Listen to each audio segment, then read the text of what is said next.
After Madara warps away, Naruto collapses from exhaustion and the group returns to the Kage Summit meeting place. C heals up the Raikage on the way there, and by the time they're in the building, everyone except Naruto is in relatively good shape.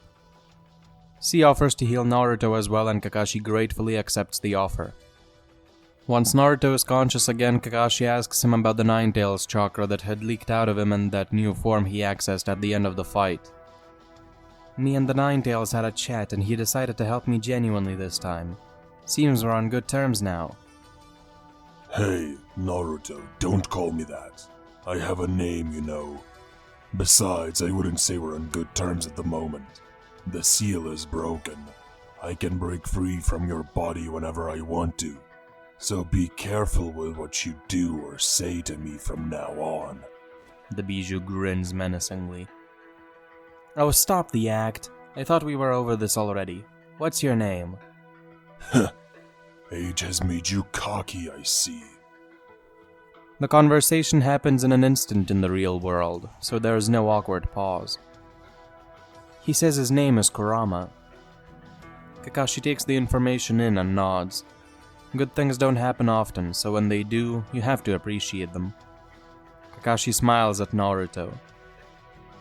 Well, give my thanks to Kurama for helping us out. We may have been killed if it wasn't for him. The group then starts to strategize for the upcoming war. First things first, we need to form an allied shinobi force. The 5 great nations must unite and fight as one. With the 7 Bijou and people as strong as the man we fought earlier today at Madara's disposal, no single nation could compete against him. Agreed. The mist is in. You can count Konoha in too. The hidden cloud as well. The hidden stone is in. We, samurai, will join the war as well. Seems like the decision is unanimous. The allied shinobi forces will be formed. The next step is to assess our forces. How much manpower we have, what kinds of jutsu and resources are at our disposal. All nations must not keep any secrets. We must plan to use the 8-Tails and the 9-Tails in battle too, agreed? Absolutely not. This is a war to protect the 2 of them. I believe the reason Madara is starting a war in the first place is because in his weakened state it's difficult to capture the remaining Jinchuriki with the Akatsuki members he has left. And even if that were possible, the risks are too high. If Madara had come prepared and brought his Bijou out when we were fighting that water-style user, we would have been wiped out and the tailed beast would have been captured. I agree. No frickin' way! I'm taking part in this war and you can't stop me. I'm not letting anyone else die for my sake. That's cool, dude. I'm fighting too. You seem to have forgotten that Naruto and B are the only reason all of us are alive right now. They are no doubt 2 of the strongest shinobi at our disposal. I understand your concerns, but hiding them away would be unwise, not to mention impossible. If Naruto and B want to go to war, who has the capability to stop them? Especially now that Naruto and Kurama seem to be on decent terms. I concur with Kakashi Hatake. Naruto has already proven himself twice and B may be reckless, but he's strong. Besides, if we refuse to use the tailed beasts at our disposal and get our forces wiped out, it'll all be for naught. Naruto smiles. Thank you, guys. The vote is 2-3. The Jinchuriki will be utilized in combat. Naruto, switch with me for a moment. I have something to say. Sure. 5 Kage. I am Kurama, known to you as the 9-tailed demon fox. Everyone listens up when hearing the voice of the creature. I am sick and tired of being referred to as merely a weapon. You humans treat us, Bijou, like tools. Weapons for destruction meant to be used. You refuse to accept that we have our own feelings and agendas. I'll have you know that the seal containing me is broken. I can channel my power whenever I want to. I could easily destroy all of you right here and now and then hide away in Konoha. While I'm inside Naruto, I will not be affected by Madara's genjutsu and will be able to fend off any and all attacks by myself. Naruto has proven himself to me, but all of you are a different story. I don't care about your well-being. Either start treating me with respect, or before the war can even start, you will all die. Shivers run down everyone's spine. This is the first time I've heard you worked up so much, Kurama. Hey, I understand that you want to be treated with respect, but threatening the Kage isn't the way to do it. I'm just stating things as they are. Don't think we're friends yet, kid. There's still a long way to go before that. After that grim announcement, Kakashi is the first to take charge of the situation. We apologize for treating you the way we have. I'm sure we can work things out peacefully and without any further conflict. He glances over at the Kage, obviously sending a message. Right. Relax, Kurama, I getcha. Me and Nato are friends. My brother comprehends what Biju are like, and he does regret treating them poorly before. I'm sure you can mend, get rid of the tension, disarm the aggression. B's ridiculous rhyme is right. We can work this out without having to resort to violence. After a long discussion, everyone comes to an agreement. The Jinchuriki will fight on the front lines and free the other Biju from Madara's control. Once they've done that, they'll take care of Madara and win the war. The Kage split up and go to inform their villages. The representatives from Konoha in particular rush back to their village as fast as possible, fearing what chaos they might see once they arrive. Once they arrive, the group is met with a grim sight. Dozens of corpses litter the ground as people, shinobi and villagers alike, run around doing their best to tend to the wounded. Naruto, Shukaku, and Kakashi make their way down into the crater. Naruto notices people staring at him. He hears whispers as he walks by. I heard Naruto was appointed as Hokage. Really? Then where was he during the attack? Did you know that Sasuke didn't have a wanted criminal status because Naruto convinced Lady Tsunade to not give him one? No way! Yeah, he's obsessed with Sasuke. I bet even now he's thinking of how he can pardon that demon.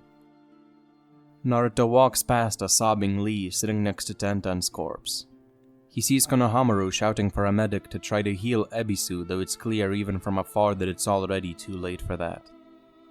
Kakashi walks past Sakura desperately trying to heal Kiba, who'd been stabbed by Sasuke Susanoo in the battle. He sees the bodies of Izumo and Kotetsu on the floor and Shikamaru lighting a candle for them. Where were you, Naruto? Isn't the Hokage supposed to protect the village? Some villager shouts at the young Hokage. Only a few Jonin and village elders know about the Kage summit, so it's no wonder that regular civilians are mad. Iruka runs over to Naruto as soon as he sees him. Don't listen to them. You're not the one to blame. You had your responsibility to go to the summit. There was nothing you could... Where is Sasuke now? Huh? Guy took care of him. He's in an underground prison Yamato created. We're suppressing his chakra and ocular powers, so he can't escape. Lead me to him. Iruka thinks the request over for a moment before nodding and bringing Naruto to Sasuke's cell. Yamato and Guy are at the door. Naruto thanks Guy for subduing and not killing Sasuke. Naruto, Kakashi, Sasuke's intent to destroy Konoha is undeniable. He's no longer the person you used to know. Naruto doesn't respond and instead walks into the cell. Kakashi follows him. The others stay outside. He finds Sasuke sitting down on the ground with wood bindings preventing him from moving an inch and sealing tack placed on his eyes. The Hokage takes a couple steps closer to his lost friend. Sasuke. The Uchiha's head tilts slightly at hearing the familiar voice. Naruto, what do you want? I know the truth about Itachi. Madara told me everything. Sasuke's eye widens at the statement. Then again, maybe he was lying. I guess I can't really know for sure, but it doesn't matter. What you've been doing. I get it, Sasuke. Kakashi, Guy, and Yamato look at the Hokage in slight shock. Sasuke twitches in anger. Naruto, just like I told you before, you never had any family in the first place. You couldn't possibly get it, so all you outsiders can just shut up. Do you know what Naruto has gone through for you? After all you've done, he still considers you a comrade. When everyone turned away from you, Naruto alone stood up for you and wanted to rescue you. Rescue me? From what? From revenge, Sasuke. I swear I'll save you. From hatred and from all the chaos that it causes. But I don't want you to do that. Not long ago, I got my revenge on the one behind Itachi's betrayal.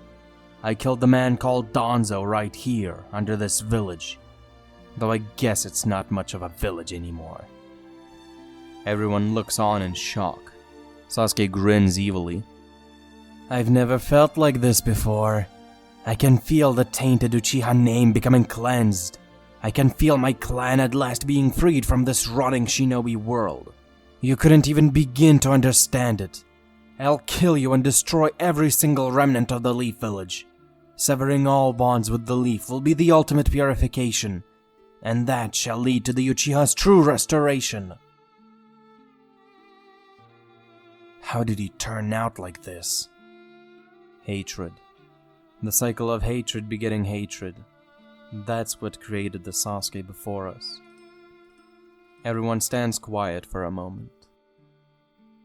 Kakashi-sensei, Yamato, Gai-sensei, please leave us alone for a while. Are you sure? Just don't do anything rash, Naruto. Everyone leaves the underground, leaving Naruto and Sasuke alone. You know, Sasuke, there's a chance that our roles could have been reversed. You remember, don't you? Back in the day, the whole village used to hate me, and I hated them right back. I thought about getting revenge on everyone too. One bad move and I could have been like you. I could have devised some terrible plan to change the world to my liking.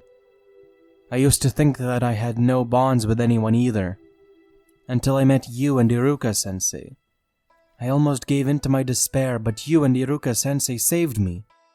Instead of taking revenge, I decided I'd prove everyone wrong by becoming Hokage. Back then, I always knew that you were alone too. I felt better knowing that there was someone like you. We were just brats, dealing with stuff that no other kid had to. The Uchiha clan, the Nine Tails, we had such similar burdens. To be honest, nearly every time I saw you, all I really wanted to do was come up to you and start talking, because I felt that maybe you of all people could understand me. But I never did, because I was jealous.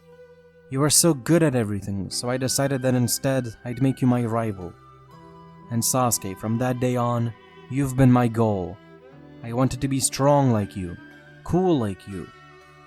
By training to surpass you, I was able to become the Hokage, and I was able to befriend the Nine Tails too.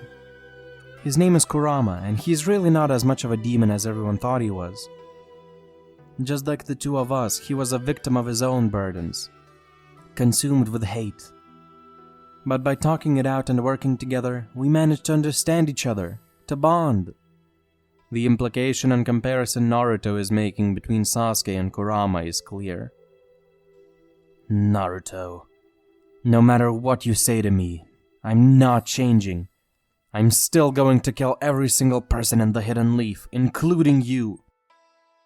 Is that really the only way, Sasuke? Yes it is. Your only options are to kill me or to be killed by me. Sasuke, I just really don't believe that. I'm not going to kill you and you're not going to kill me. Neither one is gonna happen. If you and I fight each other, we'll both die. We'll kill each other. And if you attack the Hidden Leaf again, I will fight you, don't doubt that. And then you can throw all that hate at me. I'll bear that burden, and then we'll both die together. What is it with you? Why are you so fixated on me?